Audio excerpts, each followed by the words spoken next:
We're witnessing justice die in the United States. Donald Trump has been ordered to pay $83 million to Jean Carroll.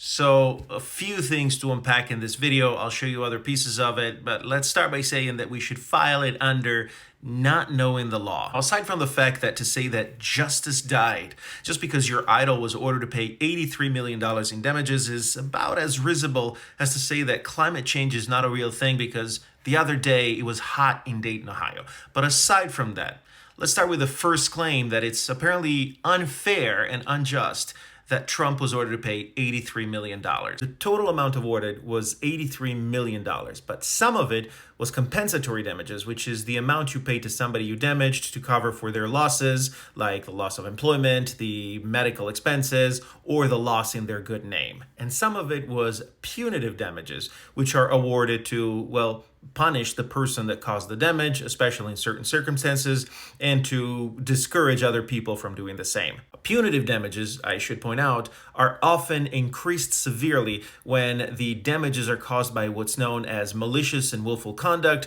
which Trump was found to have had towards E Jean Carroll. There is no maximum provided by law for punitive damages, but in this Supreme Court decision, the court decided that punitive damages in the amount of 4 times those of compensatory damages were high, but certainly constitutional. Trump was ordered to pay $17.3 million in compensatory damages. 4 times that would be $73.2 million in punitive damages. He was ordered to pay $65 million in punitive damages, which is $8 million less than the 4 times that would still be constitutional. Now, I know that in recent days, the GOP has given us proof that they want to decide when the Supreme Court can tell us what is constitutional and what is not, but I don't think you can argue with math. Then our friend says this. Keep in mind, the state of New York literally changed the law to allow this woman to sue him. I find this statement particularly offensive towards victims in general.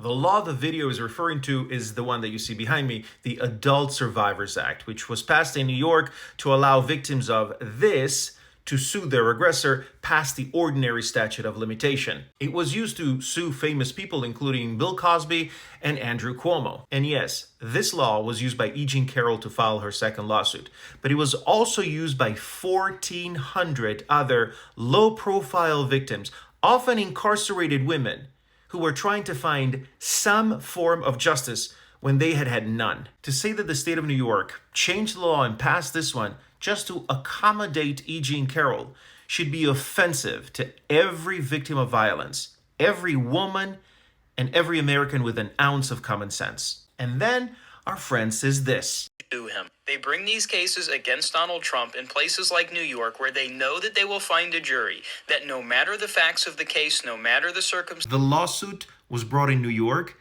because that's how the law works. A lawsuit is usually filed in 1 of 3 places: where the defendant lives, where the defendant or the plaintiffs reside, if those are 2 different places, or where the claim arose. Facts took place in New York. Maybe Trump should have done what he did in, say, Texas? Now, in the end, I know that Trump has developed a following who is willing to defend the indefensible. But this video gets so many things so terribly wrong that it certainly doesn't help the claim that Trump has good reasons for loving the poorly educated.